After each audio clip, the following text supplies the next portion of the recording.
السلام عليكم ورحمة الله تعالى وبركاته على قناة وصفات هنا. كنتمنى تكونوا في احسن الاحوال ديالكم. اليوم باذن الله غادي نوجد لكم واحد الكيكه اللي كتجي زوينه بزاف، اللي هي كيكه اليوميه اولا الكيكه التفاح الناجحه فقط بجوج بيضات، وكتجي رائعه لا من ناحيه الشكل ديالها ولا من ناحيه المذاق، وغادي تولي ان شاء الله بعد هذا الفيديو معتمده عندكم.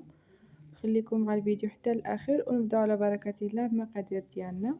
بالنسبه للمقادير كما كتشوفوا عندي كاس الا ربع ديال الزيت، وكاس الا ربع ديال سنيده، وكاس الا ربع ديال الحليب، وثلاثه الخمارات الزا الوزن ديالهم 7 غرام.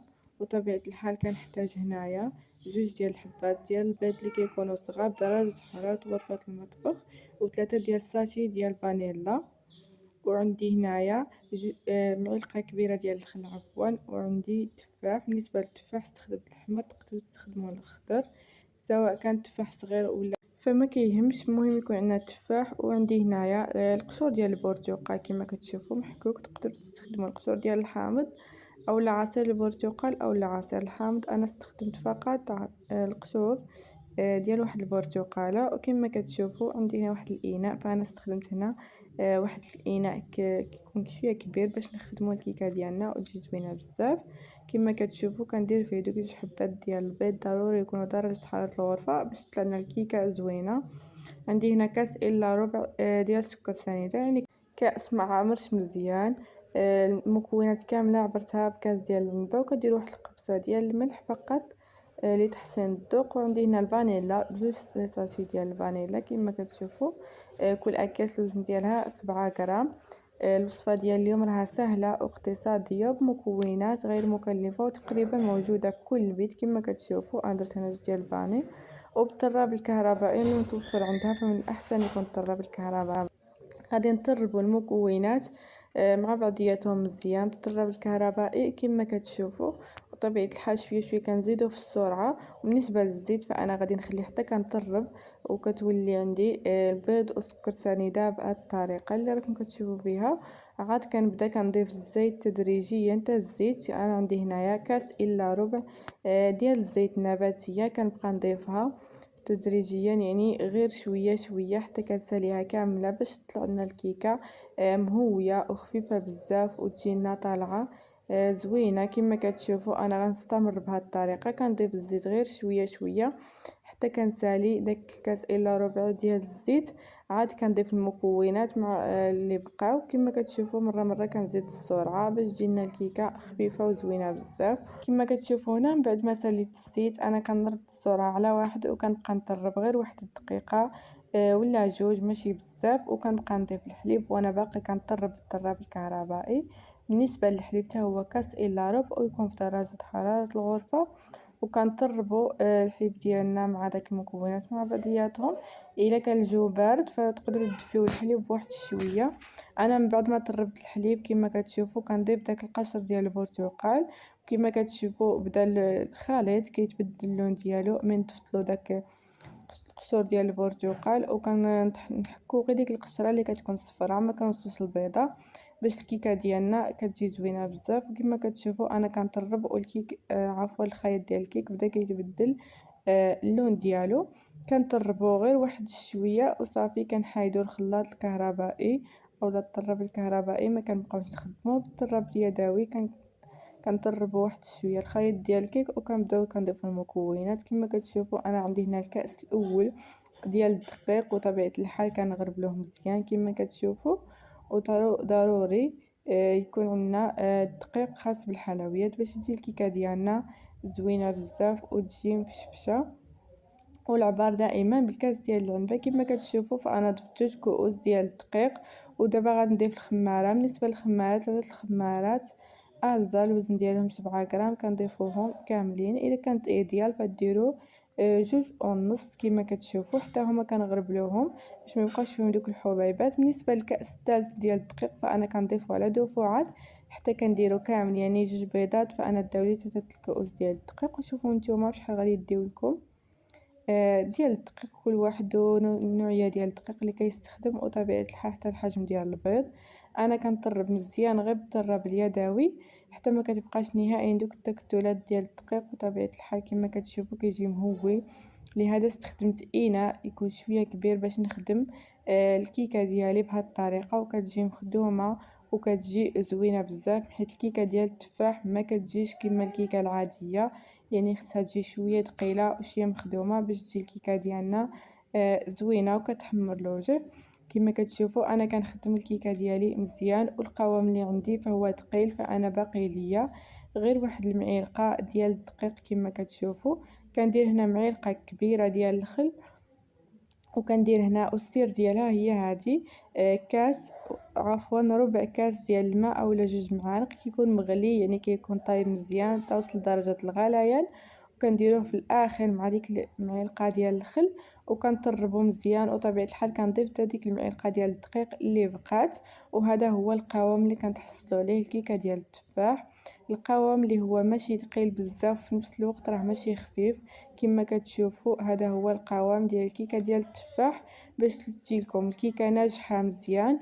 وطبيعه الحال من نديروا فوقها الفواكه ما تنزلش في الكيكه، كتبقى فوق الكيكه. تستخدموا اي مول بغيتو، انا استخدمت هنا هذا المول الطويل بعد ما دهنته بالزبده ورشيته بالدقيق، حيت هذه اول مره غادي نستخدمه. وكننزلوا فيها الكيكه ديالنا بهذه الطريقه بواحد السباتولا.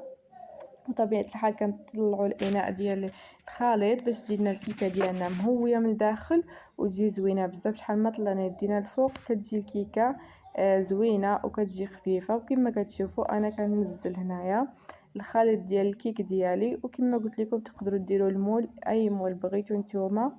الا تبعتوا الطريقه اللي درتها فغادي تخرج لكم الكيكه زوينه بزاف. انا خليت الكيكه ديالي كترتاح جانبا، وجبت هنا التفاح. بالنسبه للتفاح انا اخترت هاد التفاحه اللي كبيره، تقدروا تستخدموا وحده صغيره يعني حسب الرغبه ديالكم، تقدروا تستخدموا هذا التفاح الخضر. وكما كتشوفوا قسمتها على جوج وانا كنقيها من داك العظم اللي كيكون فيها الداخل. وبالنسبه للتقطيعه فانا استخدمت هاد التقطيعه كتجي زوينه بزاف. كما كتشوفوا كنقطعوها بالعرض، تقدروا تقطعوها بهذه الطريقه اللي قطعتها انا، غير هي كتجي شويه غليظه فانا قررت نقطعها بيدي كما كتشوفوا بهذه الطريقه باش نقدر نتحكم في الرقوقيه ديالها. وكتجي رقيقه بزاف، شحال ما جات رقيقه بزاف راه ما كتنزلناش في الوسط ديال الكيك وكتجي زوينه. وإلا قطعتوها على القطاعه فحاولوا ديروها رقيقه بزاف. انا قطعتها بهذه الطريقه كما كتشوفوا، انا قطعت غير نص ديال التفاحه، وإلا خصني غادي نزيد وغادي نبدا كنستف التفاح ديالي بهذه الطريقه. تستخدموا اي طريقه بغيتو، كنحاول نديرهم فوق بعضياتهم باش يعطينا واحد الشكل اللي كيجي زوين، غير هي ما نقربهمش لبعضياتهم بزاف باش ما تجيناش عاود الكيكه ديالنا مدقسه ويفوت فيها التفاح. كما كتشوفوا كتخليوها ترتاح واحد دقيقه ولا جوج، عاد كديروهم فوق هاد التفاح. كما كتشوفوا انا استفتها بهذه الطريقه والتفاح ما نزلش نهائيا. حتى من غنديرها في الفرن ما غاديش ينزل. قبل ما نديرها كطيب في الفرن كنرشها بداك الكيس ديال الفانيلا اللي خليته. كما كتشوفوا كنت وريت لكم 3 فانا ما صورت لكمش هاد اللقطه كما كتشوفوا. وبالنسبه للفرن فهو يكون بارد، كنديروها في الفرن ملي كيكون بارد عاد كنديروها وعاد كنشعلوا الفرن، والفرن يكون على نار اللي كيكون مهيله بزاف حتى كتوجد الكيكه ديالنا. وكما كتشوفوا من بعد ما خرجت الكيكه ديالي بالفرن، انا هنايا بالنسبه للتزيين اختاريت المربى والكاوكاو اللي هرمشته به بالقشور ديالو باش كي كيجي فيه واحد الالوان زوينه. وكما كتشوفوا الكيكه راه عاد باقا سخونه بزاف، كنخليوها حتى كتبرد مزيان. وكما كتشوفوا عندي المول خفيف بزاف فدرتو فواحد الصينيه الفرن عاد دخلته للفران. الا كان عندكم مول ثقيل فبلا ما ديروا له صينيه الفرن. كما كتشوفوا هنا حطيتها في صحن التقديم بعد ما حيدتها بالمول، كنخليها حتى كتبرد واحد شويه عاد كنحيدها بالمول، ما كنقلعوش هي سخونه باش ما تضيعلناش. وكما كتشوفوا هي ما التصقاتش نهائيا وجا فيها التفاح زوين بزاف وجا من الفوق يعني شاد راسو وجا فيها رائع. هنايا انا ما استخدمتش المربى حيت كان عندي الناباج، اللي ما متوفرش عندها الناباج فهي تقدر دير المربى، يعني ما كاينش فرق نهائيا، دير اي مربى بغات هي. وانا هنايا بواحد الشيته غادي ندهن الناباج فوق الكيكه ديالي. كما كتشوفوا كيعطيها واحد اللمعان اللي زوين بزاف وكيعطيها واحد المذاق وواحد الشكل اللي هو رائع. انا كندهن الكيكه ديالي كامله بالناباج. وطبيعه الحال عندي هنا الكاوكاو اللي طبيعه الحال هرمشته وبيه بالقشور ديالو. كما كتشوفوا كنرش غير واحد شويه شويه ما كنكثرش باش ما تبقى في اللمعان ديالها وتجينا الكيكه زوينه بزاف. وتقدروا التزيين يبقى اختياري، انا اختاريت تزيين عادي متوفر في كل منزل وباش تجينا الكيكه ديالنا زوينه بزاف. وطبيعه الحال غادي نخلي الكيكه ديالي حتى تبرد تماما عاد باش نقطعها. وكما كتشوفوا فالكيكه جات ناجحة 100% وكتجي زوينة بزاف وخفيفة. وكما كتشوفوا فالقوام ديالها رفيع وكتجي بصراحة رائعة بمكونات اللي هي جد بسيطة. كنتمنى تكون نالت الاعجاب ديالكم وتكون نكون دائما خفيفة على قلوبكم. وطبيعة الحال هاد الكيكة غادي تكون ناجحة معكم الى تبعتوا الطريقة اللي استخدمتها. وطبيعة الحال غتحمر لكم وجهكم حدا ضيافكم وغتنال الاعجاب ديال وليداتكم. كما كتشوفوا انا غادي نقطع معكم واحد القطعه باش تشوفوا القوام ديال الكيكه مشحال كتجي هشيشه وخفيفه من الداخل من كتر الهشه ديالها. فكما كتشوفوا فهي كتعذبنا شويه في التقطيع عليها داخليتها حتى كتبرد تماما باش غير نوريكم القوام ديالها مشحال كيجي زوين بزاف من الداخل ومشحال كتجي هشيشه وطالعه. وكنتمنى تنال الاعجاب ديالكم وكنتمنى تجربوها وتخليو ليا في التعاليق على الرأي ديالكم واش نجحت معكم الكيكه ولا ما نجحتش معكم الكيكه.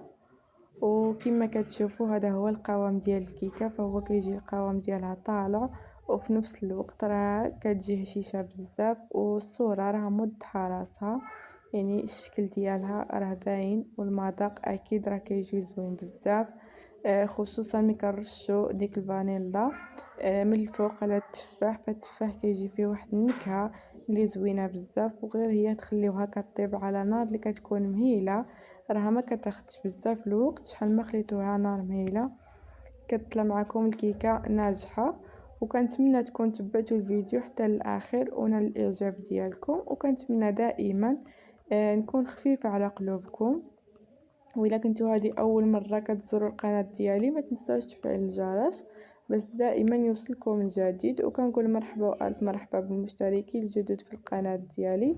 ما تنساونيش دائما بلايك واشتراك والتعاليق الزوينه ديالكم، فانا كنفرح بزاف بزاف ملي كنشوف التعاليق الزوينه اللي كتخليو ليا. وشكرا بزاف على متابعه الفيديو مره اخرى. وكانت معكم اليوم وصفة من وصفات هنا. شكرا وإلى اللقاء.